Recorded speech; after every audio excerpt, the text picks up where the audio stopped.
नमस्कार दोस्तों। आज के इस वीडियो में हम बात करेंगे राशन कार्ड के बारे में।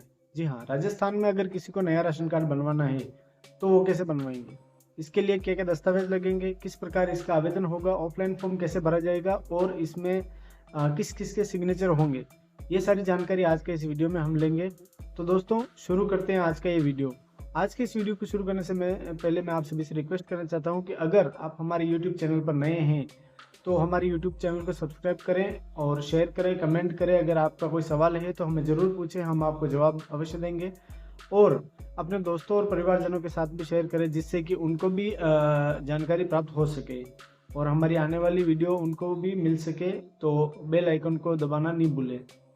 तो दोस्तों शुरू करते हैं आज का ये वीडियो।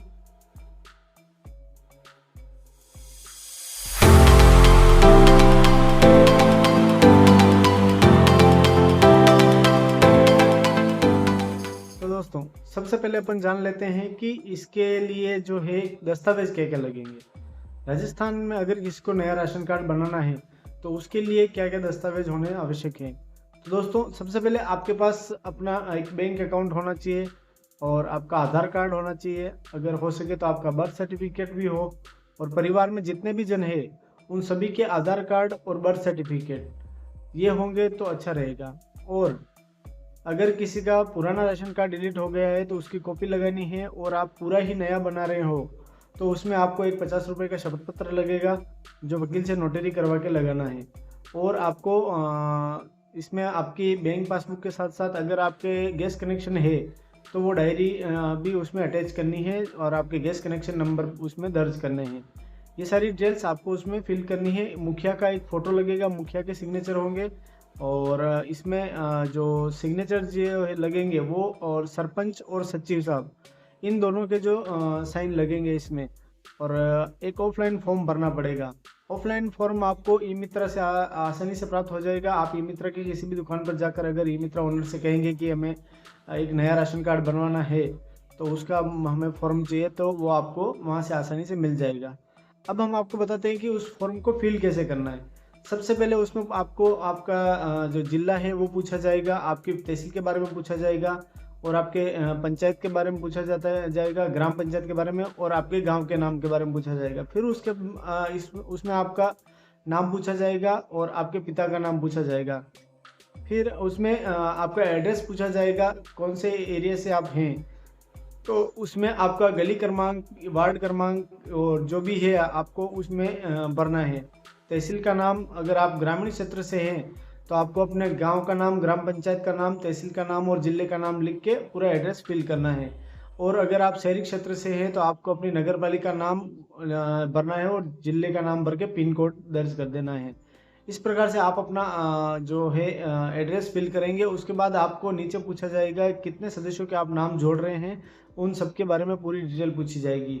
तो उसमें सबसे पहले आपका नाम पूछा जाएगा, फिर आपकी माता का नाम पूछा जाएगा, आपके पिता का नाम पूछा जाएगा, फिर आपका जेंडर पूछा जाएगा, फिर आगे के कॉलम में आपसे आपकी डेट ऑफ बर्थ पूछी जाएगी, आगे वाले कॉलम में फिर आपसे आपके यूआईडी क्रमांक जो आधार क्रमांक है वो पूछे जाएंगे और अंत में आपसे पूछा जाएगा कि आप विकलांग है या नहीं।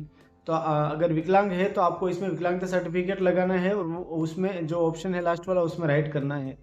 फिर आपको इसी प्रकार सारे जो आप जितने भी सदस्यों के नाम जोड़ना चाहते हैं उनके सारे भरने हैं नाम और पूछी गई जानकारी को पूरा भरना है।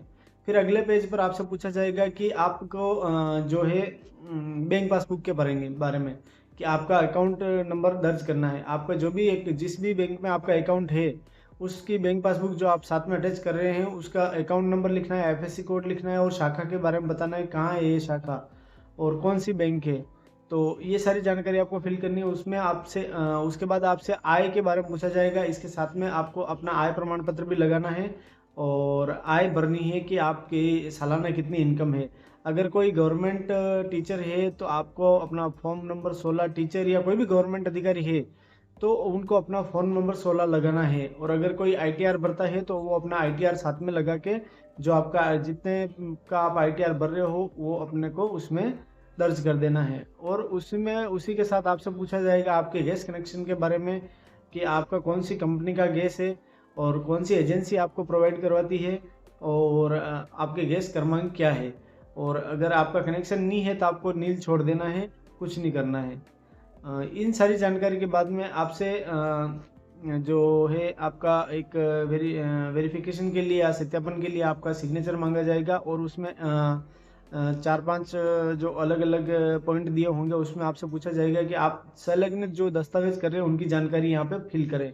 तो वहाँ पे आप जो भी दस्तावेज संलग्न कर रहे हैं, माना कि आप बैंक पासबुक संलग्न कर रहे हैं, तो फर्स्ट वाले कॉलम में आपको लिखना है कि बैंक पासबुक प्रतिलिपि।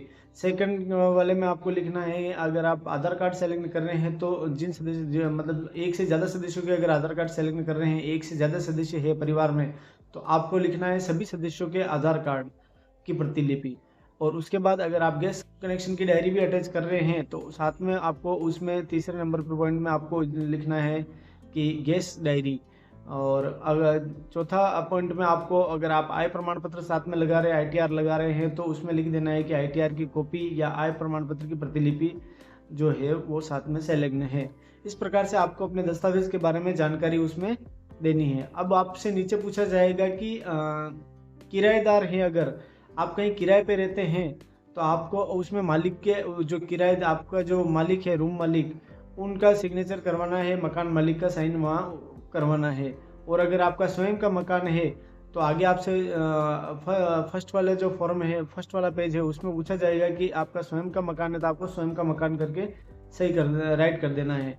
और वहीं पर आपसे आपकी जो व्यवसाय है उसके बारे में पूछा जाएगा कि आपका व्यवसाय क्या है।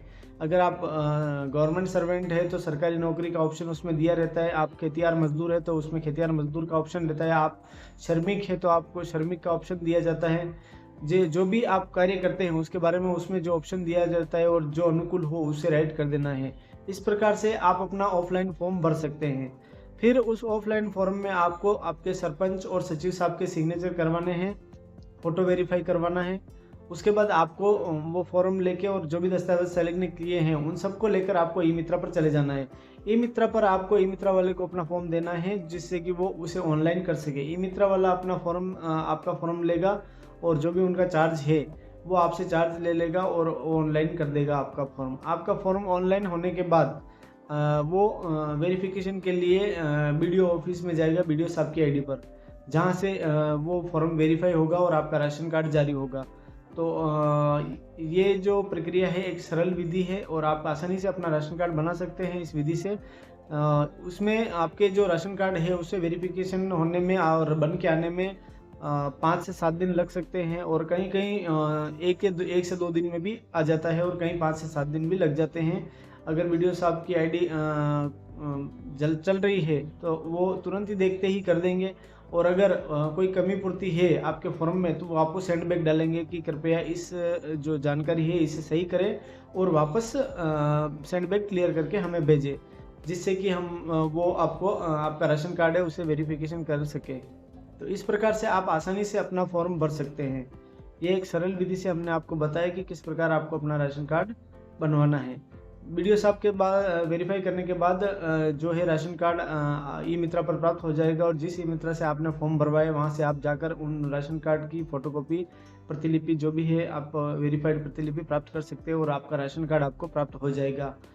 इस प्रकार से आप अपना राशन कार्ड बना सकते हैं। और अगर आपको गेहूँ का चालू करवाना है, यानी कि आपको राशन चालू करवाना है राशन कार्ड में, तो NFSA का फॉर्म भरने के लिए आपको आपके सारे आधार कार्ड जो है उसकी सीडिंग करवानी पड़ती है, और उसके बाद एक फॉर्म आता है वो भरना पड़ता है। उसकी जानकारी हमने पहले वीडियो में दे रखी है।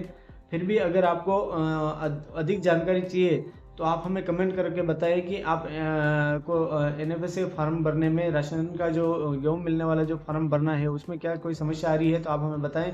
हम अपने अगले वीडियो में आपकी इस समस्या का समाधान ज़रूर करेंगे और आप जवाब अवश्य देंगे। तो आप हमें मेल के द्वारा भी कांटेक्ट कर सकते हैं, व्हाट्सएप के द्वारा कांटेक्ट कर सकते हैं, मैसेज के द्वारा, जीमेल के द्वारा, किसी भी प्रकार से आप हमें कांटेक्ट कर सकते हैं। और इसके लिए हमने हमारे एक वीडियो में पूरी जानकारी दे रखी है हमारे ऑफिस के बारे में, हमारे email ID, mobile number, Gmail accounts वगैरह के बारे में पूरी जानकारी हमने एक वीडियो बना रखा है। तो आप वहां से हमारी पूरी जानकारी लेकर हमसे संपर्क कर सकते हैं, या फिर आप ऑफलाइन हमारी शॉप पर भी विजिट कर सकते हैं। तो दोस्तों ये राशन कार्ड के बारे में कुछ जानकारी थी, और मिलते हैं एक नए वीडियो में।